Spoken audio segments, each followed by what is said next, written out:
Saint Martin দ্বীপে প্রাকৃতিক পরিবেশ ফিরতে শুরু করেছে বলে জানিয়েছেন পরিবেশ উপদেষ্টা সৈয়দা রিজওয়ানা হাসান। দুপুরে সচিবালয়ে বিশ্ব পরিবেশ দিবস ও পরিবেশ মেলা 2025 উপলক্ষে সংবাদ সম্মেলনে এসব বলেন তিনি।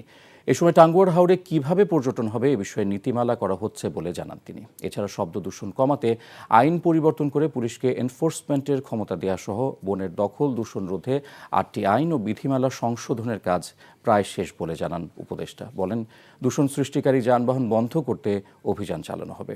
আর 5ই জুন ছুটি থাকায় এবছর 25 জুন পরিবেশ দিবস উদযাপন করা হবে জানান তিনি। ওই দিন পরিবেশ দিবস ও মেলার উদ্বোধন করবেন প্রধান উপদেষ্টা।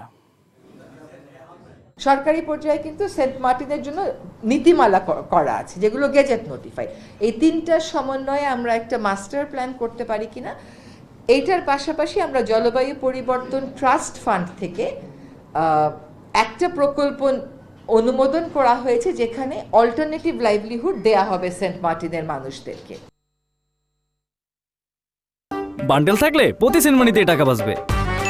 বিকাশ সেনমানি বান্ডেল কিনে জিতুন প্রতি লেনদেনে।